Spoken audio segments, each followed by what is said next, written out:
real quick, this is something I can't mention during the interview, but I think it's Hold funny. on, it's going to go Facebook Live right now, so I'll talk to you on the phone afterwards. Let's talk after. Cool, sounds good. I hit go live. Let me see if we're live yet. On your mark, set. We are live. Facebook. The crazy lady is back with another interview. They're not crazy. I am. Yeah, I sit here all by myself, home alone.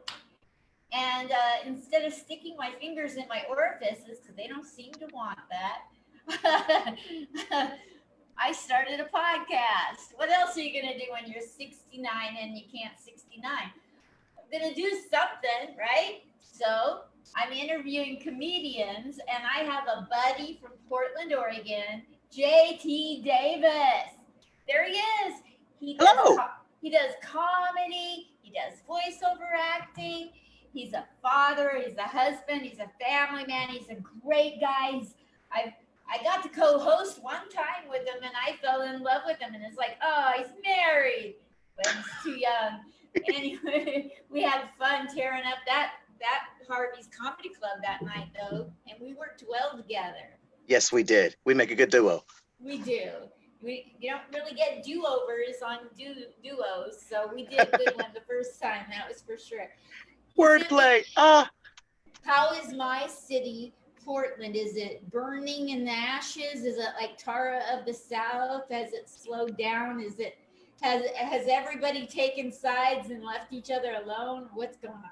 You know, the feeling that I get is that most people have started to just back away from all the hubbub downtown, and it seems like my opinion, it seems like the only people that are left to protest are the ones that are wanting to fight with cops. And the only people who want to fight with the protesters are, I hear, people who are hired from Honduras or Nicaragua. I don't know, just spitballing. Yeah. So a lot of people have really detached from it and are just face palming and shaking their heads at what's been going on and detracting from what really matters. All lives. There's a lot of I'm hearing an echo when I talk, so I don't know if your volume can come down just a hair. Sure. If you'd like, I could try a headset too. Okay, let me see if the volume, I think that took care of it. My Bonnie lies over the ocean. Is that good?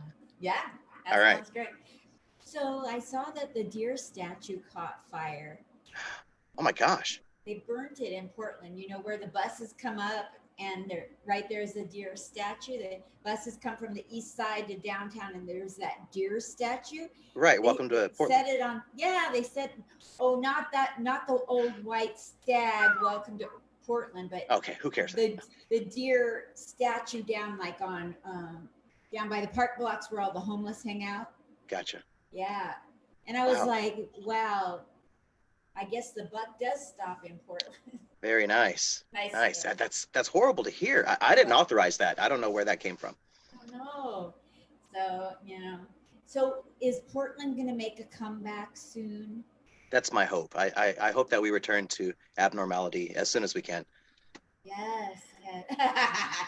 That's a good one. You got me there. I almost missed it, but then I was like, you're not that old. So you sent me a list of things that you would like to talk about, and I want to make sure I don't miss any of them. So I'm going to go in order because you came on here before, and I did an interview of you. So this is like a fun time where we get to just banter and talk things you want to talk about. So, I like that. Thank you. Yes. Oh, I'm so delighted because I absolutely adore you. Like if we have time, you want to talk about your starting your voice acting career. So tell me about that. Oh, this is something that's super exciting for me. It's the next stage in my journey as an entertainer. First, in our previous interview, we talked about how for the last 25, 30 years or so, I've been a DJ. Started off on the radio. That helped me to branch out into being a club DJ and then a mobile DJ, and that's something that I enjoyed for a long time. And then when I moved here to Oregon from Florida, it completely changed. I decided I wanted to enter the workforce and get a job and get a stable career and be, a responsible family man, that kind of thing.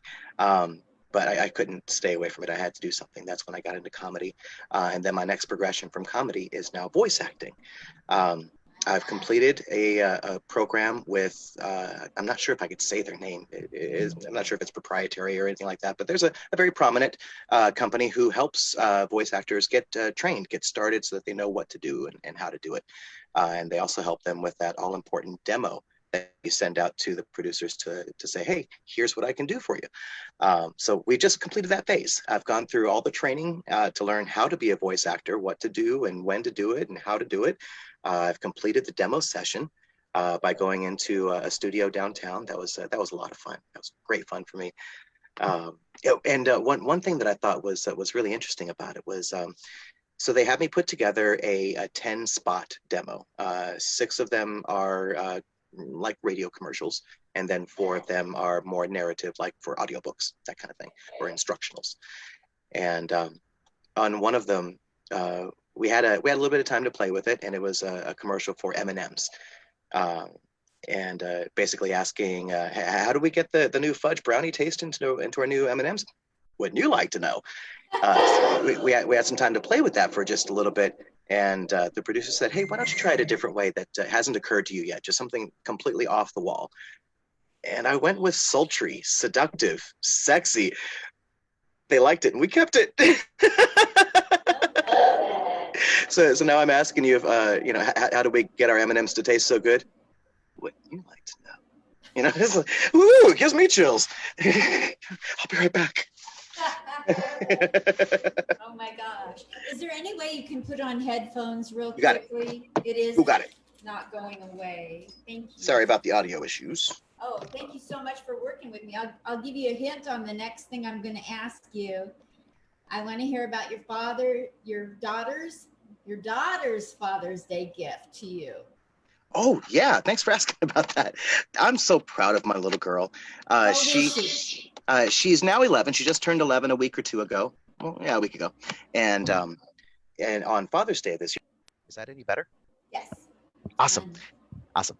So Father's Day of this year, one way that she surprised me was in giving me a Father's Day gift of a joke that she made up. Oh. This is my cute little girl. I'm so proud of her. So her joke, I think, is a great mix of punnery and philosophy. She says, how do you know when a bad joke should be called a dad joke? When it becomes apparent. Oh, does my heart so good. That is so good. Oh my goodness, that's advanced for an 11-year-old. She That's shows my girl. promise. It's not a groaner. Well, maybe slightly a groaner, but That is when really good. when she was graduating from the second grade, I guess you could say that, when she was moving from the second grade to third grade, at the end of the year, they put on a talent show. And when I asked her what she wanted to do, she says, Dad, I want to tell jokes. I want to be a comic. Will you write me a story joke? I'm like, oh, that's so awesome. Thank you. I was so honored. So what I did was I took a story joke that it was probably one of the first ones that I ever made up for a stand-up act, one that she particularly likes. I took that and reworked it so it's more kid friendly for a second grade class. And she, of course, didn't memorize it. She read it verbatim from the page. And it was all about teaching a bully how to be nicer and how to and getting one over on a bully and funny in the end and that kind of thing.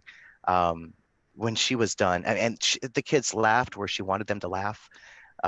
She felt so good when she was done. One little girl said, "That was the funniest thing I'd ever heard in my whole entire life." She's a second grader, so adorable. She's on her road to stardom. She She's gonna do is. it. She is. I asked her what she wants to do with her life. When she was little, she used to say she wants to be a dancer, a singer, a teacher, and a paleontologist. These Wow. days, she wants to be a blogger. That's her aspiration. Oh, well, she's got it narrowed down and they can do it from home. There you go. Times are changing, aren't they? They are. Oh my gosh. Hmm. It says here you sent me, my wife and I had the same last name before we were married. And I want to hear that story. That's a funny joke that we love to play on people, especially when we first meet. Because my wife loves to throw it out as soon as possible. She says, we knew it was meant to be because my husband and I had the same last name before we were married. And then I usually jump in and say, Hugenschlaffer or Hitler. or Bieber, Timberlake, or something like that. And they're like, oh my gosh, really? No, no, it's Davis. It's so common. Everybody's Davis. Or I like to joke and say that I changed my name to hers, just to be a gentleman. Or we hyphenated it, Davis Davis. Our son's name is Davis too, so poor guy. His first name's Davis. I'm joking. Oh my gosh. Oh, we have a whole lot of Instead fun of with that. Davis the third, it's just Davis, Davis, Davis. Yes. Oh Another my thing god. that we like to do when we joke around is, especially if we get people in a good laughing mood after that starter joke, then I'll tell them something like how my wife and I are just alike. We're the mirror's image of each other. We used to joke and say that I'm her with tits and she's me. No, I'm sorry. No, the other way around. Whoo! She's me with tits and I'm her with a cock. I have a twin brother, JT, and he has a joke. He's Yeah. actually smarter than me and funnier, but he doesn't want to do comedy for whatever reason. Yeah. Go figure. And so he said to me, I think this is hilarious. He says that I am him in drag. Oh, that's good. Isn't that Nice. good? No, Nice. no, you're the afterbirth, Fred. That's where I can get mean because, we're sick of each other. That's Can we hilarious. talk? That's hilarious. So you guys have known each other for a little bit then, We've been roommates and roommates and everything. It's been hell. I went to counseling for it. Now I'm all better. and you gained material. Yeah, there you go. Winning. That's You what haven't Emilio Estevez said when he found out that Charlie Sheen was diagnosed. with. No, sorry. Oh. When Charlie Sheen was diagnosed, Emilio Estevez found out and said, "Winning!" Bad, bad, bad.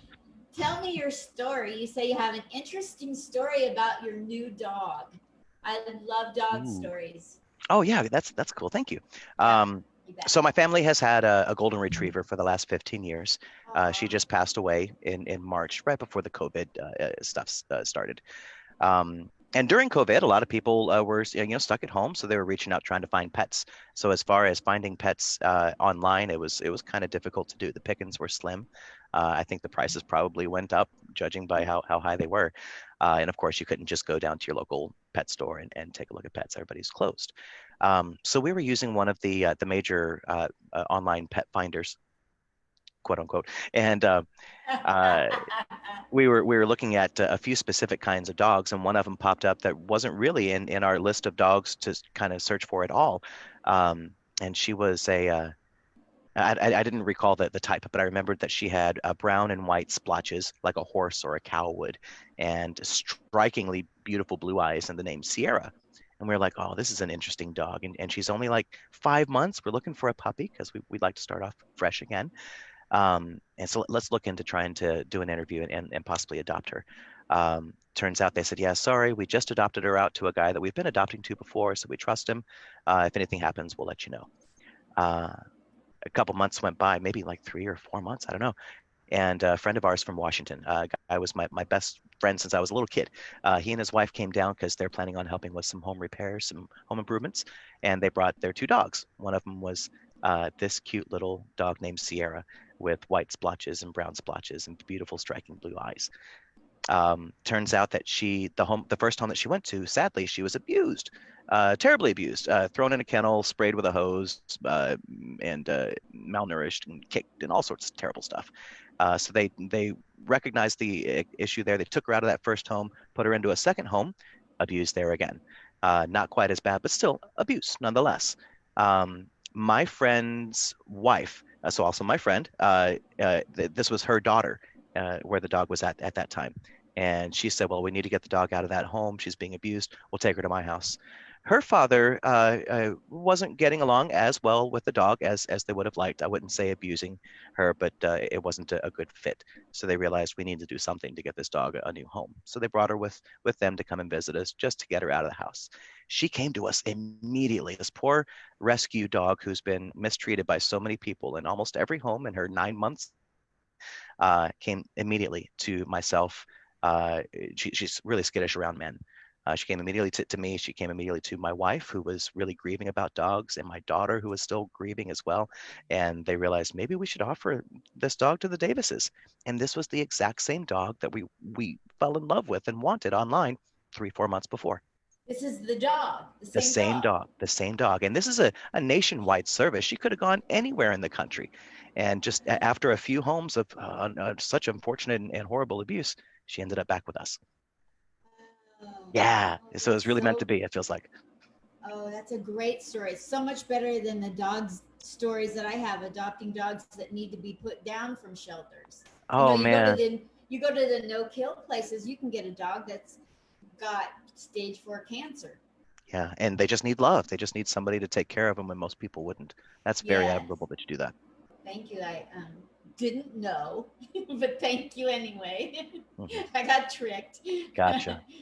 That's I'm not horrible. for kill shelters, but if I do adopt another dog, I will go to a kill shelter first because I Smart. got. It's terrible to think that way, and it's not funny, but I'm giggling. No, yeah, So, it's good to laugh at the sad things in life. yeah, yeah. So let's see what else you have here, and maybe about I came to host the first time. You have a story about hosting your very first time. I want to hear Uh, this. uh, so since we're all friends in the Portland comic community, I'm going to have to refrain from saying the location. I Okay. can't say the venue. And so then I also can't say the name of the person that this involves because I don't want to besmirch their name. Don't want to say anything bad about them. Okay. But I'm going to say something bad about them. No, kidding. I uh, give out so names. Just kidding. so most of us are phases where we're loyal, I guess you could say, or we frequent certain comedy clubs over the others, and maybe it gets old after a time, and then we choose another one. There was one that I was with for a good year, I think, where I spent. If there was ever any time that I had to spend with comedy, it was at this place. And keep in mind, I don't know if I've mentioned any time before or not, but as a comic and as a family man who has a full-time job and who is looking at becoming a voice actor, I was allowed, according to my agreement with my wife, one night every other week to go out and do Yes, comedy. I remember this. Oh my gosh. So anyway, at this one club, there was a host who offered his expertise. He says, "Hey, if there's anybody out in the crowd here on open mic night, okay, yeah, still not giving too much away. If there's anybody out in the crowd who would like some tips, you want some tips on being a better comic. If you want to, kick me some jokes and maybe ask to pick my brain or whatever, come on down. And about an hour before the show, I'll meet with you. I'll charge you $10, just $10, so I can make a little scratch and I'll help you out." And I thought that was a great idea, so I took him up on it. Dude didn't show. He didn't show. No call, no show, no response, no nothing. Um, and so, like I said, he was the host. So they were out a host that night, and about 10 minutes before showtime was when they came to me and said, "Hey, you are here often. You like the place, so you're. I guess you're next in line. Would you like to host?" Like, hell yeah, that'd be awesome. How did it go? It was terrific. I met so many fun people that night, and it was fun taking on or putting on a different hat as far as the comedy shows that we do. It was fun, not just sitting there and thinking, okay, I'm going on soon. Am I gonna? Are they gonna laugh? Am I gonna get it right? That kind of thing. The jitters that we give ourselves. I didn't have time Yes. for any of that because instead I was thinking, okay, who's up there now? What are they doing now? Who's coming up next? Let's make sure they know. And oh, they're ready. Okay, here we go. So it was a good distraction from things that would otherwise distract me. It was a better distraction than the distractions I usually get. I love hosting. Oh my gosh. Absolutely. Yeah. Absolutely. I want And, to learn everything there is about hosting. I wouldn't care if I never feature or headline. Really, I wouldn't care. I feel the same way. And I even, I don't know if admire is the right word, but I hold in a good high regard of respect those hosts that are out there on TV and radio. Somebody might look at them and think, "What do you do? You just talk." But it's hosting, and some people can't talk on a phone. They're so jittery about talking. So I think it's definitely something that deserves respect. Yes, I think that it's an honor to take a group of strangers and be able to magically make them be cohesive and on board with all kinds of different talent that could come out at them. I agree. It's I an agree. honor. Good So thinking. it's been wonderful talking and catching up with you. And I better run to my next in 6 minutes. I got another one. That's number 4 of the day. I don't So know. busy. I want to be in the Guinness for something all by You're myself. gonna do it. You're gonna do it. That and for being the best Sally Jesse Raphael lookalike. That's right. Sally Jesse Raphael meets Cat Lady. Nice. Somebody says that I look. Somebody told me that I look like the Long Island medium and Marge Simpson. Marge Simpson. Oh, because the glass. Wait, did she wear glasses? I don't know. I can't remember. Oh well, whatever. That's funny anyway. It's so funny, those kind of things. So lovely talking to you. Have a fabulous day and come back on and keep me posted on your new career doing voiceover acting. I want updates from you. You're a delight to have on. Thanks, Linda. Always a pleasure. Thanks for having me. And if you're watching and you're a booker, club owner, agent, book this guy. You know, people like Dante Reschelelli. This guy's marketable. Get him out there. Get him on shows. You'd entertain the troops, wouldn't you? Absolutely. I was a troop. You're a veteran too. Absolutely. We I talked about it. totally It's been a while. I Huh? forgot. No worries. So Yeah, oh yeah, I thank, drank hard for my country. thank you so much for your service to our country. My pleasure. Remind me what branch you were in. The Air Force. Oh, that's so much better than the Army. We had a lot of fun. Oh my gosh, I have some stories for you. Okay. Hey, next time, write betcha. that down and put other things, and we'll have you back on next month. Will do. Great to Okay. talk with you, Linda. Likewise. Best to you and your JT. viewers. Thank you so much for coming back to support. Love you. My pleasure. Lots. All right. Bye-bye. Bye.